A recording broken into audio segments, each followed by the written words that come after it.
எல்லாருக்கும் வணக்கம்.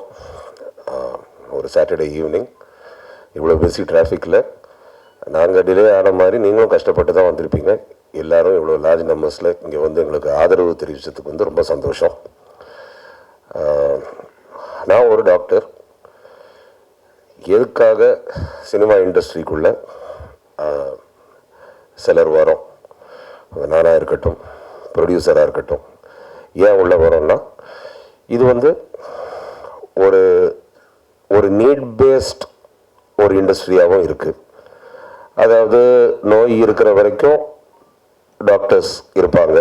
அதே மாதிரி என்டர்டெயின்மெண்ட்டுங்கிற தாகம் சராசரி மனுஷனுக்கு இருக்கிற வரைக்கும் என்டர்டெயின்மெண்ட் இண்டஸ்ட்ரி இருக்கும். என்டர்டெயின்மெண்ட் இண்டஸ்ட்ரி வளரும். என்டர்டெயின்மெண்ட் இண்டஸ்ட்ரி வந்து பொழைச்சிக்கும்.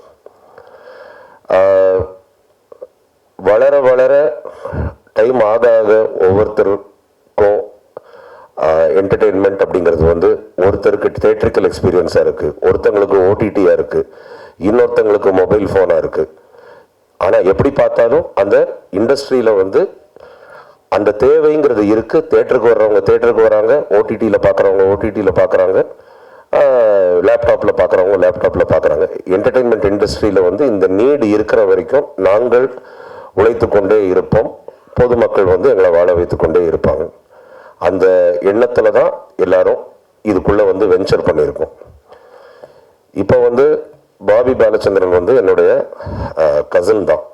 அதில் எத்தனை பேருக்கு இது தெரியும்னு தெரியாது. அவர் வந்து பல உயரங்களை ஏற்கனவே எட்டி பிடிச்ச ஒரு ஆள். இப்போ அவர் வந்து திடீர்னு ஒரு முடிவு எடுக்கிறாரு, நான் வந்து என்டர்டெயின்மெண்ட் இண்டஸ்ட்ரிக்குள்ளே வரணும் அப்படின்ட்டு. முதல்ல வந்து எப்படி ஒரு என்டர்டெயின்மெண்ட் இண்டஸ்ட்ரிக்குள்ளே வரணும் அப்படின்னு நினைக்கிறாருன்ட்டு நான் வந்து வியந்தேன்.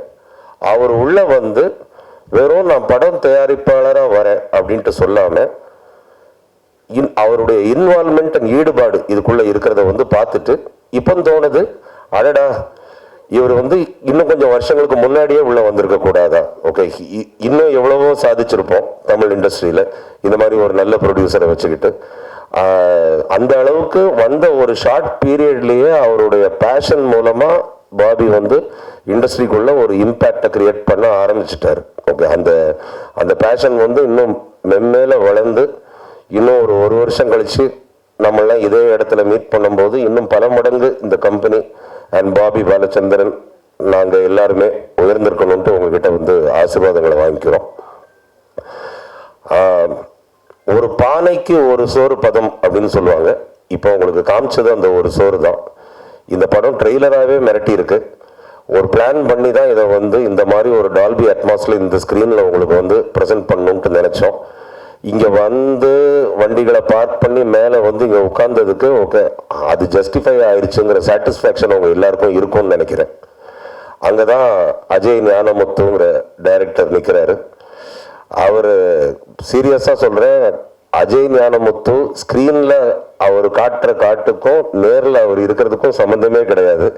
அவரை மாதிரி ஒரு சாதுவை பார்க்கவே முடியாது. இதில் வேற என்கிட்ட ஒரு நாள் சொல்கிறாரு, ஆக்சுவலாக எனக்கு பேய்னா ரொம்ப பயம் சார் அப்படிங்கிறாரு.